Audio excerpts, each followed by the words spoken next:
in Limmelet op de site van het WTCB en hier zoeken technici en ingenieurs naar allerlei oplossingen voor de bouw. Het is een soort van campus, zeg maar, met een tiental gebouwen. En we gaan eens zien waar ze momenteel allemaal mee bezig zijn op het vlak van milieu en energie. Kom even mee.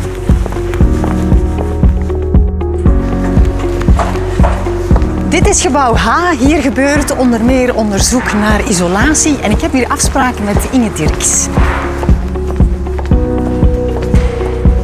Hey, dag Inge. Goedendag.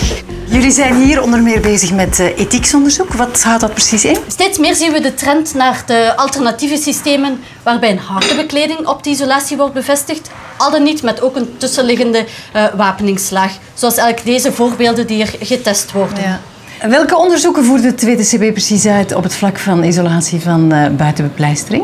Wat we in deze opstelling doen, is kijken naar de duurzaamheid van die systemen. Dus we onderwerpen deze systemen aan hygrothermische cycli en ook aan natte vorstdooicycli. En kijken dan of er visueel schade is opgetreden. Het is natuurlijk ook altijd belangrijk om te toetsen wat er hier in het labo wordt onderzocht, om dat aan de realiteit te gaan toetsen. En hoe gebeurt dat dan? Dat is inderdaad ook een heel belangrijk thema. Daarvoor hebben we maquettes opgebouwd met dezelfde systemen die hier hebben getest in het labo op onze blootstellingssite in Limmelet. Ja. Om dan te kijken dus, in hoeverre dat overeenstemt. Oké, dankjewel. Dag.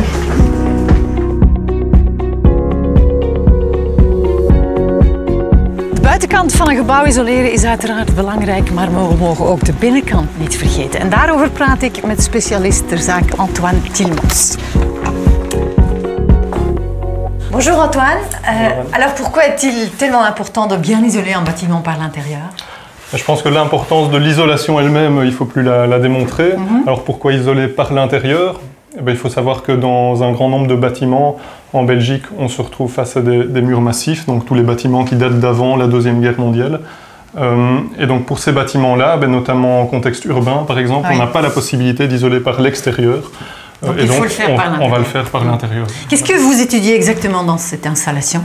Alors on a différentes installations qui nous permettent d'étudier différents systèmes d'isolation par l'intérieur. Et donc ce qu'on va surtout regarder, ce sont les niveaux d'humidité dans les matériaux et les températures pour s'assurer qu'on ne va pas avoir des dégradations en fait suite à l'isolation. Il paraît qu'il faut aussi tester l'impact de l'isolation sur les encastrements. Pourquoi exactement? Eh bien, il y a certains détails qui sont critiques et pour lesquels il y a des questions qui sont encore actuellement sans réponse, et notamment le cas des encastrements ici. Et on a à ce niveau-là, au niveau de l'encastrement, des taux d'humidité qui peuvent augmenter après l'isolation par l'intérieur. Et donc ça pourrait conduire à une dégradation du bois et donc à un problème structurel. Il faut absolument éviter cela. Voilà, il faut tout à fait éviter. Merci beaucoup, au revoir. Merci à vous. Ja, isolatie is heel belangrijk, maar in de zomer kan je natuurlijk oververhitting krijgen in het huis. En dan is zonnewering belangrijk. En daarover wil ik het nu hebben. Bertrand? Ja, hallo. Waarom is het eigenlijk essentieel om een zonnewering in huis te hebben? Wel, gebouwen zijn steeds meer geïsoleerd en hebben ook een steeds betere luchtdichtheid. Het is natuurlijk gunstig om warmteverliezen te beperken, maar dit heeft ook een invloed op eventuele problemen met oververhitting. Daarom is het belangrijk om in zekere zin zonnewering toe te passen op gebouwen zelf. Ja, en aan welke eisen moet een goede zonnewering precies voldoen? Wel, zonnewering moet aan een hele reeks eisen voldoen. Er zijn eisen op vlak van thermisch comfort, maar ook eisen op vlak van visueel comfort. Leg eens uit. Op thermisch comfort is natuurlijk belangrijk dat oververhitting beperkt wordt. Op visueel comfort is natuurlijk belangrijk om ook een zeker aan hoeveelheid licht binnen te laten.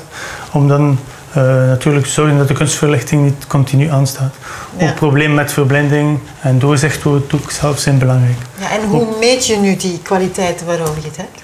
Wel, zonneweringsdoeken worden opgemeten met een spectrofotometer. Ah ja, en die staat hier. Zo bekomt men energietransmissiefuncties, zoals deze hier. En die worden dan gebruikt in energieprestatiesimulaties of berekeningen. Ja. En dat is natuurlijk niet onbelangrijk voor een gebouw. Hè? Ja, dankjewel Bertrand. Dag. Ja, dank u.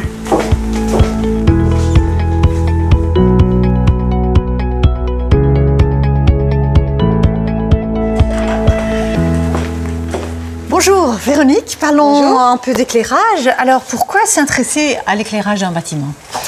Voilà, il faut savoir qu'en Europe, la consommation énergétique pour l'éclairage représente 20 à 30% de la consommation énergétique totale des bâtiments de bureaux. Donc, en plus de ça, quand les bâtiments de bureaux sont bien isolés, comme par exemple qui répondent aux standards passifs, cette proportion peut augmenter jusqu'à 50% de la facture de consommation énergétique globale. Donc voilà, au laboratoire Lumière, on étudie l'éclairage naturel, mais aussi l'éclairage artificiel. Ça veut dire quoi? C'est le système de gestion, le confort visuel et également les nouvelles technologies, comme par exemple la technologie LED. Vous pouvez nous le montrer? Oui, bien sûr.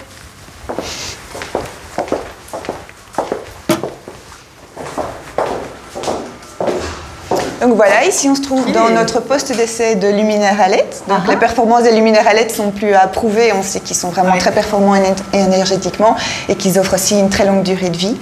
Mais nous testons quand même toutes les 1000 heures, voir un peu si les performances qui sont annoncées par le fabricant sont réellement présentes. Ici, les luminaires, par exemple, courent depuis 12 000 heures. Et donc, vous testez encore autre chose, je vois. Voilà. Ici, ce sont des mesures électriques. Donc, on regarde au niveau des performances électriques ce qu'il en est. On regarde aussi au niveau de la dépréciation du flux lumineux, c'est-à-dire de la quantité de lumière qui est émise par les luminaires, voir comment elle évolue au fil du temps. Et alors, également au niveau de la couleur des luminaires et de la couleur de la lumière qui est émise. Par exemple, les deux luminaires qu'on voit ici au-dessus, le fabricant annonce une même température de couleur, pourtant on voit que ce n'est pas le cas. Effectivement, il y a une grande différence. Ça peut poser problème dans certains bâtiments, effectivement. Chouette, merci. De rien, au revoir. Dit is Gust, hij houdt zich bezig met geothermie.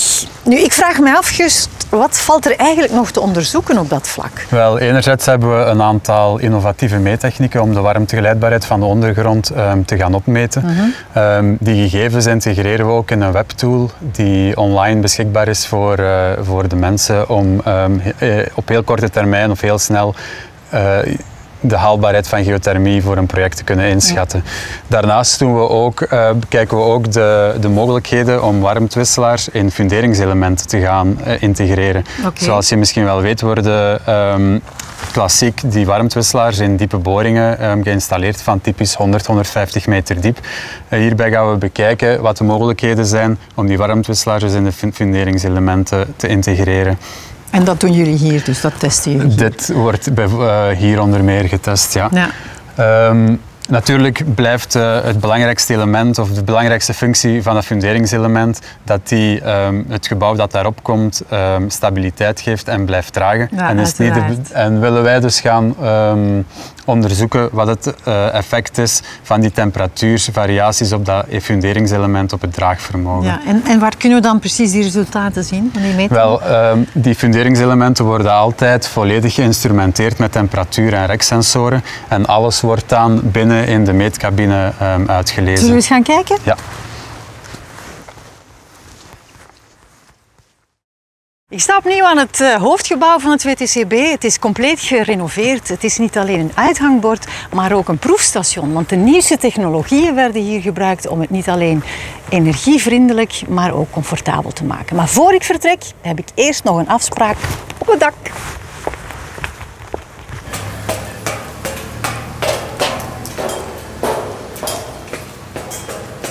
Voilà, je suis ici avec Gauthier. Vous menez aussi de la recherche des panneaux photovoltaïques. Lesquels exactement? Eh bien, nous faisons des recherches sur la durabilité des panneaux photovoltaïques. Nous avons par exemple ici au laboratoire une soufflerie qui nous permet de tester la résistance au vent des panneaux photovoltaïques intégrés au système d'étanchéité des toitures plates. Nous étudions aussi la résistance au choc des panneaux ou encore l'effet des UV sur le vieillissement du verre de protection des panneaux. Étudier la durabilité, c'est essentiel, mais sur un toit, il y a toujours du vent. Donc il faut être préparé à ça aussi. Bien sûr, et c'est pour ça que nous réalisons une recherche ici en collaboration avec l'Institut von Karman sur l'effet du vent sur les panneaux solaires, que ce soit en toiture plate ou en toiture inclinée. Dans le cadre de cette recherche, nous réalisons aussi bien des essais en soufflerie qu'en vraie grandeur sur toiture réelle, mais aussi de la simulation numérique. Le but de la recherche est entre autres de déterminer l'effet de l'inclinaison du panneau par rapport au vent, mais aussi la présence ou non de capots, comme on peut voir ici à l'arrière des panneaux, ou encore la distance entre le panneau et la toiture. Oké, merci Gauthier. Dit was het hier in Limlet. Over naar de studio.